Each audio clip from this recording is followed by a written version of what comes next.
What's up, family? What's up, rebuilders? It's session 3 now, so if you've made it this far, you are officially a rebuilder on this journey. Today we're going to cover the themes found in chapter 5 and chapter 6 of the Rebuild book, and this is the part of the rebuild process where many people crumble and quit. This is where they fade out. This is the part where many people folded during the pandemic. And so when opposition hits you and you feel like you have no margin, no breathing room, and it's just too much, that's when people just give up. I want to give you guys some tools today that's going to help you push through those kind of seasons of your life, because we're going to feel that way at different points. It's real. And so I'm going to share a little bit of background here from Crossover Church. Before our church moved to take over an old Toys R Us building, we were located in a small church building right in the middle of a neighborhood. And so I have lots of incredible memories from that spot. I was in full-time ministry there for over 14 years. That's where I started. That's where I got my start of preaching to youth. And I preached there hundreds of times, ministered to literally thousands of people at that spot. We did the Flavor Fest conference there 9 different times. So there was lots of concerts there. We were packed in like sardines in that little spot. It was hot. And so, we totally transformed that campus over time. We gathered up a team of volunteers. We built a huge patio space out front with our bare hands. I got some calluses on there, right? I learned new skills. I became a professional bricklayer, for real. We put a basketball court up. We had a skate park. We put new electrical in, new lights up. So much great ministry happened there. So many miracles happened there. I learned so much there. God rebuilt me personally in so many different ways and helped me rebuild so many other people as well. But you know what? Life is full of seasons. It was a season of rebuilding that we were doing there, but it was coming to a completion. And I felt in my heart that God was taking our rebuilding mission as a church to a much larger platform. But that can be scary when all you know is this thing that you've been doing for a while and you're kind of comfortable with it. But you know what? We were obedient and we stepped out on faith, and our church began to raise money for our new location.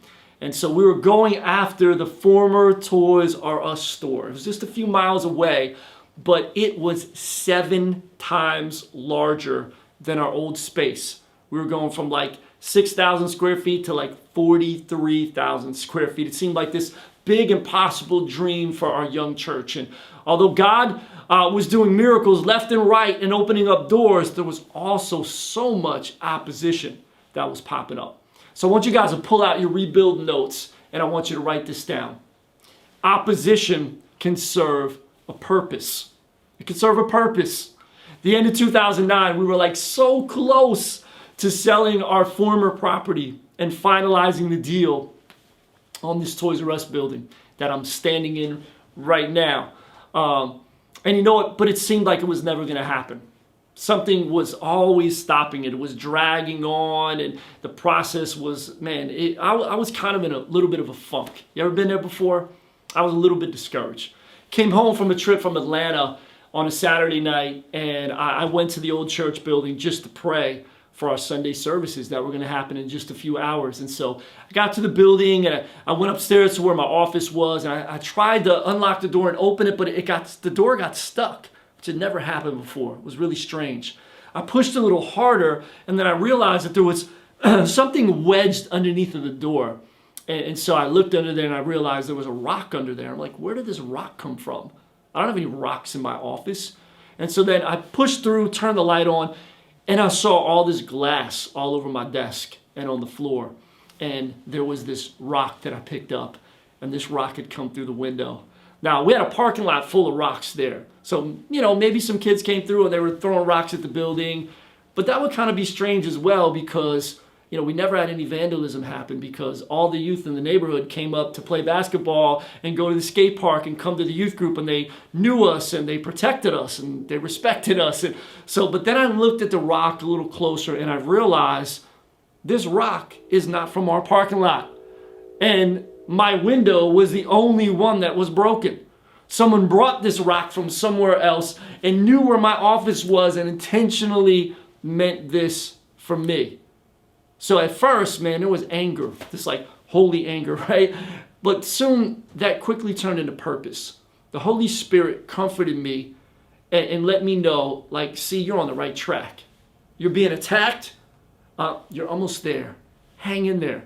This rock became the fuel for my rebuilding. And I've kept this rock all these years, over 10 years, and it sits on my desk in my office as a reminder to keep going. So keep those rocks that people throw at you, right?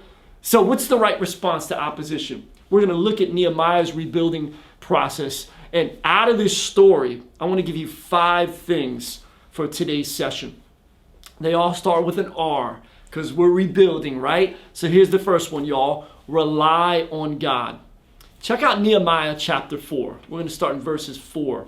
And Nehemiah was praying and he prayed this. He said, hear us, our God, for we are being mocked. May their scoffing fall back on their own heads. And may they themselves become captives in a foreign land. Do not ignore their guilt. Do not blot out their sins. For they have provoked you to anger here in front of all the builders. So this is Nehemiah talking. He's praying, right? This is kind of like an emotional prayer. He's kind of heated. He's upset. You know, when you have some opposition coming against you, don't suppress it. Confess it. Admit it to God. He's talking to God here. He's not suppressing it. He's confessing it. Talk to God about it. Rely on Him to handle it, because He's going to always handle it way better than you are. So rely on God. The second thing is respect the opposition. What do you mean respect them? They don't deserve respect. This is what I mean. Look at what Nehemiah did in verse 9. He said this. He said, but we prayed to our God and we guarded the city day and night to protect ourselves. He did the prayerful thing, but then he did the practical thing. So you need both. It's cool to pray. God, protect us from burglars. Protect us. Keep your hedge of protection around us. Some people would pray, right? But you also need to lock your door. Maybe you need to get an alarm system. Respect that there's opposition, but also have a response. So Nehemiah posted up some guards around the city. A lot of people, they've lost the rebuilding battle because they underestimated the opposition. They thought, nah, it's cool. We got this. Listen, even in this pandemic, a lot of people underestimated and lost the battle just because they thought, it's only going to last a couple weeks. And then that turned into a couple months. And now when I'm filming this right now, we're soon going to be going on a year. And so let me remind you, don't just pray, but be aware. Know your opposition. And don't be ignorant to what's happening around you. Don't be in some fantasy land, right? There's a phrase that's used in the Bible over and over again. It says this. It says, watch and pray. Jesus said it. John said it. Peter said it. Paul said it. Watch and pray. Watch is the human part. They posted up a guard. Nehemiah posted up the guard, right? Pray is the divine part. They trusted God. So here's the third R, y'all. Reinforce your weak points. Reinforce your weak points. Nehemiah chapter 4, verse 13. We see the story progress. Check it out. So Nehemiah says, so I placed armed guards behind the lowest points of the wall in the exposed areas. I stationed people to stand guard by families, armed with swords, spears, and bows. So he's reinforcing the weak points, the lower parts of the wall, right? So I want to ask you, do you know the weak points in your life? Do you know the weak points in your family, in your character, in your marriage, in your business? Do you know where you're most open to attack? Good rebuilders know where they're vulnerable, and then they reinforce those areas. And so if you're presenting an idea to somebody, or maybe you're trying to make a sales pitch on something that you're selling or whatever, right? Or trying to get somebody on board with an idea you have. You need to know the weaknesses of the idea or the product and anticipate the objections so you're ready to counter those objections when you make the proposal.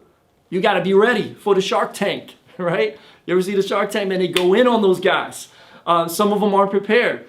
The rest of chapter 4 tells us how Nehemiah strategically placed people along the wall with a hammer in one hand and a sword in the other.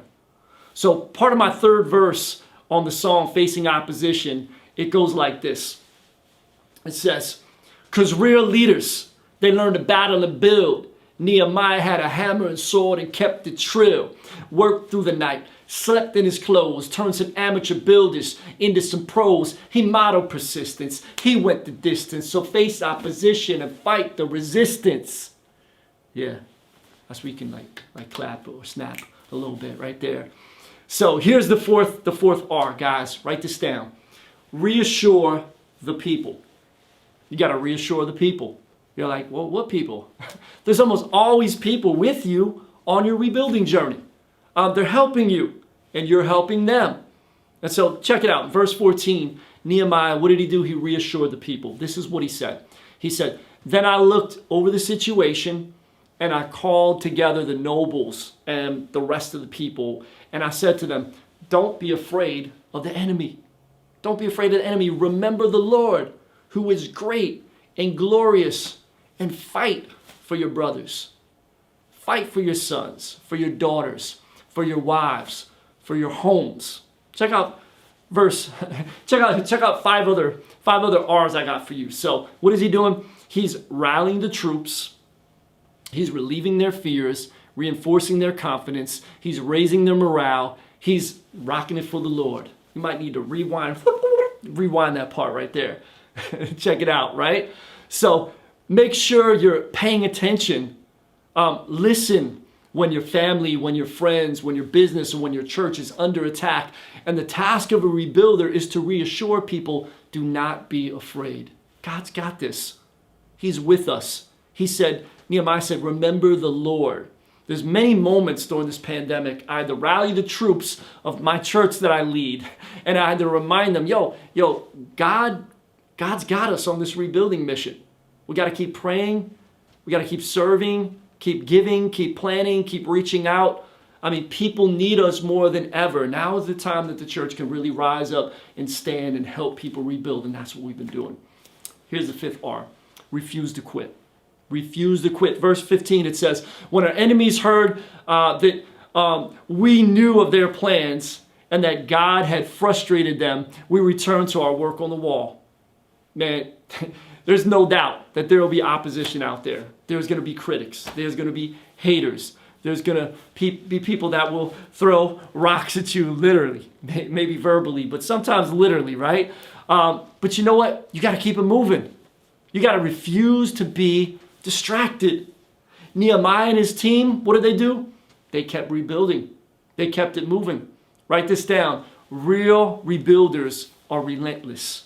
Real rebuilders are relentless. They refuse to quit. It can be so tempting to quit when it gets difficult. But you got this far. You got past 2020. So stay relentless in this next season.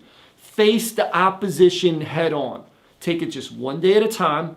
Put one step in front of the other, one foot in front of the other, right? You're going to have good days. You're going to have bad days. But if you have a relationship with Jesus, remember, he's with you. And ultimately, you're going to win. You're going to be victorious. So put your fist up and say, I'm going to win. Come on, put your fist up and say, I'm going to win. All right, so go read chapter 7 and chapter 8. I'm going to see you in the next session.